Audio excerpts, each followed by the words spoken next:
To look at the headlines with us, we have Chuks Akunna. He is the Executive Director of Authority newspaper. Hello there and welcome to the program. We'll begin with this day newspaper. FEC okays 47.96 trillion for 2025 budget proposal. The Federal Executive Council rose from its last meeting in 2024 and approved the President's budget for 2025. The budget will be based on an oil price benchmark of $75 per barrel, oil production of 2.06 million per day barrel, an exchange rate of 1,400 naira to a dollar. We're told the budget proposal aligns with the Renewed Hope agenda and National Development Plan 2021 and 2025. I mean, it doesn't feel like renewed hope in the last 1 year to a lot of people. We just saw that report of people begging in the streets and as well as hawking. And in this 2025 budget, Chuks, we already been made to know that the deficit is projected at 13.13 trillion naira. Obviously, there's little or no departure from what is obtained this year. We're not able to balance the budget this year. It doesn't seem that we even tried, and it seems that we will not be able to do that next year, Chuks. Yes, exactly. The basic economic problem all over the world is how to redistribute resources. And Nigeria, with a country of over 200 million people, the tasks are daunting. And apparently, President Tinubu, in power, the government has said severally that it inherited a tremendous deficit from its predecessor, former President Muhammadu Buhari. But then who brought Buhari? Tinubu did. So, it's a challenge that he must face and actually come to terms with his promise, fulfill his promise of renewed hope. Because over the past 1 year and 1 year plus, a lot of people feel that they've lost hope because of the grinding economic realities.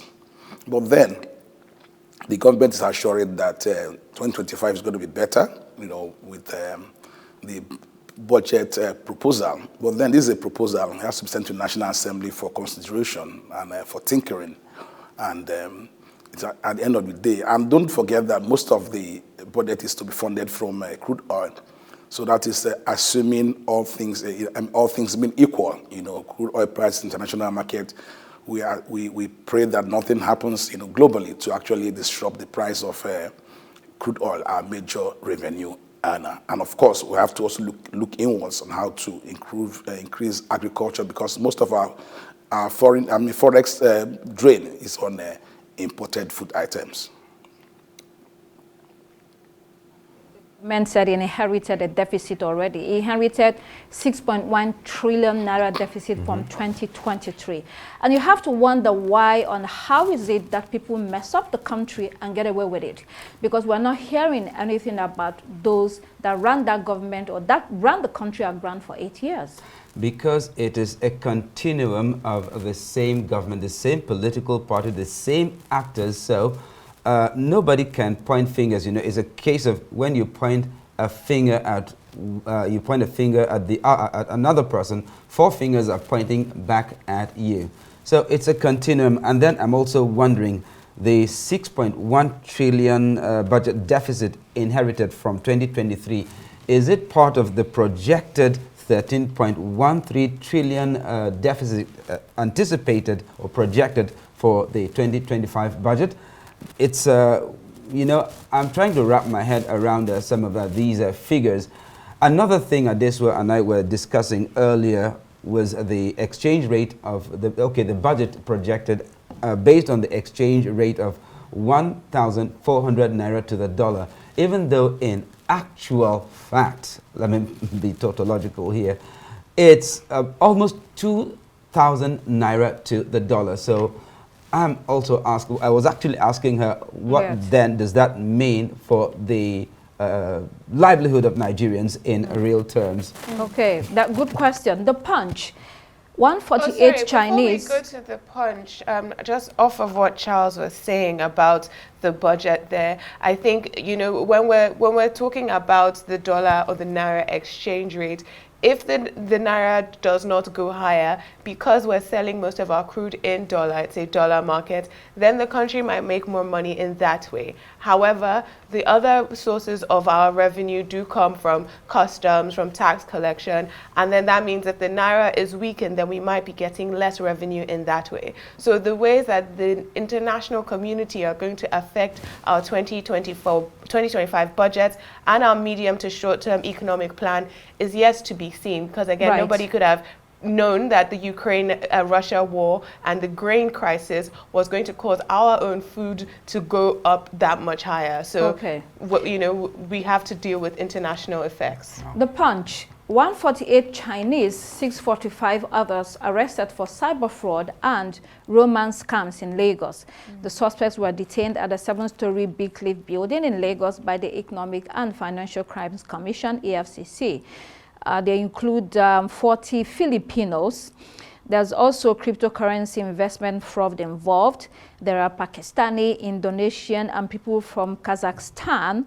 Their office could be mistaken as a corporate headquarters, actually, but they used it to train Nigerian accomplices on how to initiate romance and investment crimes. What a discovery. These criminals obviously think and believe that Nigeria, being a weak country, would be a great haven for them to commit these illegal activities. Chooks. This is very heartbreaking. They not only, every day all over the world, people accuse Nigerians of being scammers, of being this, of being that, internet fraudsters. But then look at, we have Asians who are coming right under our noses, in our shows to actually teach our people how to, and I'm sure people, all these boys have been were made to pay huge sums of money for them to actually go through these 419 schools. It's very sad, and it puts a lot of pressure on our immigration interior persons, our officials, to really scrutinize those who actually want to do business in Nigeria. Because we ask us, look at what EFCC said, that the building, the 7-story building or so, will usually pass for the corporate headquarters of a bank. But look at what they're doing here, and nobody's calling the Chinese all over the world. Nobody's calling the Vietnamese, all the Malaysians. They are calling Nigerians, giving Nigerians a bad name. So it's also very, very good that we commend the EFCC. The EFCC has done, several breaks by the EFCC in recent times. No matter what people say about the EFCC, I think the EFCC, given challenges before the EFCC, I think the EFCC under the chairman, is doing very well, considering the challenges, before them. Because I know that they spend hours on end. Sometimes they even sleep in the offices, because of the volume of work to be done. And it stretches from former governors, former political office holders, up to now, foreign nationals who are involved in internet scams in Nigeria. Look at the Vanguard newspaper. Killer bread. Nigerians risk cancer over use of bromates, researchers say. Bread is a staple food in Nigeria, consumed by millions of people. And these poisonous substances are being used by some bakers. Substances such as mercury, lead, nickel, cobalt, and zinc are obtained in high levels in bread. Those who consume bread regularly that contain these are prone to cancer and kidney failure, we're being told. This is a serious matter. It has been said prevention is better than cure. And the National Agency for Food, Drug Administration and Control, NAFDAC, is being told to do more in order to monitor bakeries or even shut them down when they are found wanting. Yes, I believe only 1 out of 8 women who have breast cancer in Nigeria comes from genetic factors. That means 7 out of 8, it's coming from the food we're consuming, the drinks that we're having, and other health indicators. And I think it's very scary, especially when we're talking about a country where people are so hungry. Yes. It seems that some people who are either greedy or ignorant are taking advantage of people's hunger to hurt them in the long run. Yolanda? I think you said it right, taking advantage of people's hunger, because bromide is a well-known carcinogen. We have always been told, we've always known that this is a cancer-causing chemical, and yet this is part of our staple diet. This is not just being given to, workers every day. Our children, are eating this bread. And back to the economic factor, this adding this bromide makes bread cheaper, easily accessible. So yes, you can look at NAFDAC and say, look, you should be regulating some of these things and be accountable. But at the same time, if bread is more expensive, can people afford it? Are people able to, afford a loaf of bread that is at a regular price with the right ingredients that are meant to be in it? Okay. Unfortunately, no. For fans of regular bread, that's very heartbreaking. Yeah. The Guardian, inflation bites hard as Nigerians await FG's food import duty waiver. On July 8, 2024, the federal government announced a 150-day duty-free import window for food commodities to help reduce food inflation. It's December and there are no signs of that. This comes as the aggressive monetary and fiscal measures taken to slow down inflation is appearing to be failing. And so what more is there to say about this? We've been on this for much of this year, Charles, talking about inflation, talking about the high cost of living, talking about the high cost of food in the market. The needle hasn't moved. Absolutely, and what makes it all the more heartbreaking is that it is food inflation, for goodness sake. As a country, we are supposed to be agrarian, we're supposed to be growing our own food here. And unfortunately, most of what we get to eat is imported. How that works, I don't know. I mean, because we've paid so much lip service to encouraging mechanized agriculture, to encouraging food production. And then all of a sudden you go to the market and even the things that we should be getting in the country because we produce them here a lot cheaper become even more expensive. So apparently we have to now return the food imports because everyone is waiting for the import duty waiver of the federal government because this time around, lower the tariffs imposed on imported food. Well, a lot happening there. Let's look at Daily Trust, a couple of other papers' headlines. 193 foreigners, 599 suspected Nigerian crypto fraudsters arrested. That's Daily Trust. We're looking at Daily Trust. Confusion as CCT as Umar Kogo parade themselves as chairman. And we have FEC renames Uni Abuja Yakubu Gowon University now. That's what is going to be known as. We have also Daily Independent. FG petitions Iran over smuggling of 2 Asman aircraft. Tinubu excited over Shell partners $5 billion investment in oil sector. We also have New Telegraph. Rising Japa high energy costs killing private universities. VC laments. Insecurity, it's time we try non-kinetic approach according to Abbas. Then finally on the local scene, we have Daily Sun. Zokeme Olanibeku hit judiciary.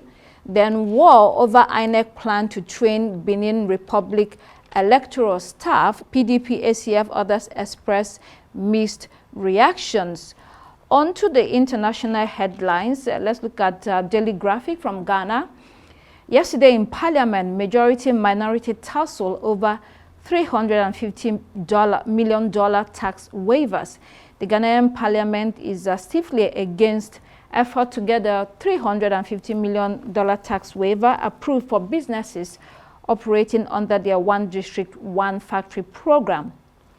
The graph is that granting tax waivers to businesses with financial muscle will impose a tax burden on the taxpayer, as well as fiscal strain on the 2025 budget. Yolanda, again, they're talking about 2025 budget. It's end of year.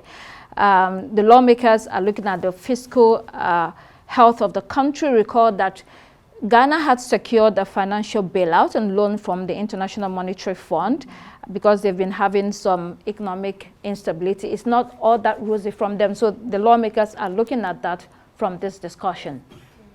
Well, ironically, Adeso and I were discussing this issue earlier, and I guess this headline raises the issues of how governments justify tax waivers and whether they truly benefit the economy. We were also talking about whether this story is from Canada or if it's from Germany, because they seem to be going through exactly the same thing. Yes, Yes, definitely, Yolanda. And I think one of the examples actually of tax waivers or fiscal policy being implemented that even though it might not, it doesn't have immediate benefits, does have benefits for the country, is this new Shell deep offshore investment. It's been over a decade since Nigeria was able to get investment in our deep offshore space. It honestly, major kudos to the president's senior advisor on energy, Oluwejenu, who also worked with the Ministry of Finance on the fiscal incentives.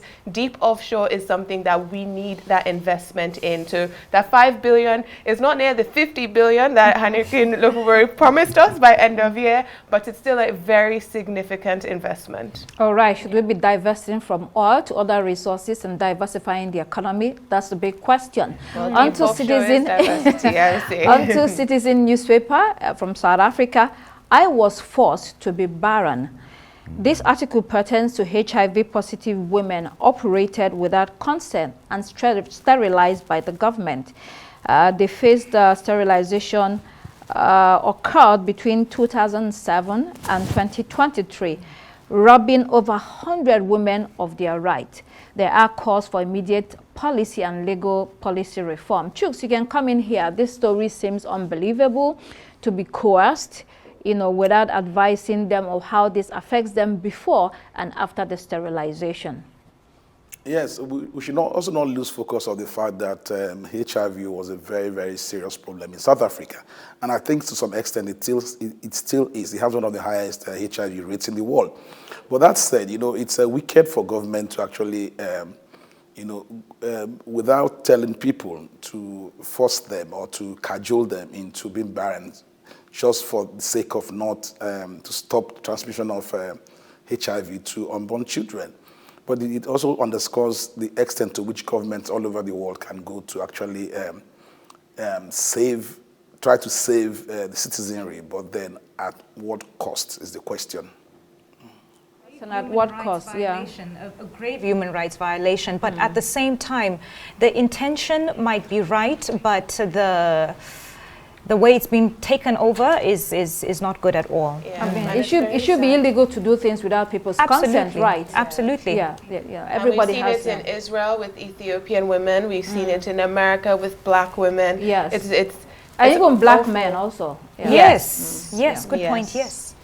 Daily Mirror. Spy unmasked. Finally, how many move. The alleged Chinese spy who became pals with Prince Andrew is Yang Tembo. He's 50. Reports say he also met former Prime Ministers David Cameron and Theresa May. Ex-Tory leader Ian Duncan Smith says this is just a tip of the iceberg. Indeed, it would be the tip of the iceberg. Chooks, you can come in here. As investigations unfold, I think many more high-profile people will probably be tied or involved with this man. Yes, it's not just exclusive to the UK. All over the world, we've had scandals where spies have been unmasked.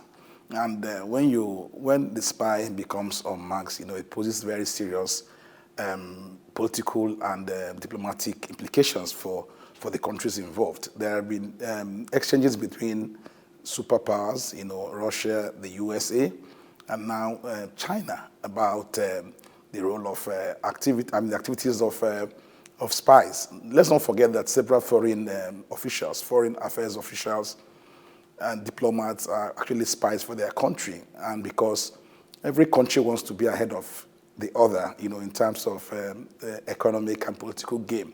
That's why they spend so much money to train spies to actually go to other countries to get information. Knowledge, they say, is power. So if you have knowledge over a rival country, chances are that you're going to dominate that country. So it's a very big scandal, but like it was rightly said in the newspaper, there are still many, many more to uncover. All right, finally with the Washington Post, police identifying Madison school shooter as 15-year-old female student. Most times it's male, this time is a female. Record that yesterday a school shooting took place in Madison, Wisconsin, with at least 3 dead and 6 injured. The shooter, Natalie Samantha Rupno, is dead Also, it's become dangerous both for students and teachers to go to school in the United States with mass shootings all over the place. And you wonder, Charles, United States is never seen or described as a violent country. Yet, when you speak to people that live there, a lot of people live in fear because of what is going on. It's become a recurrent problem.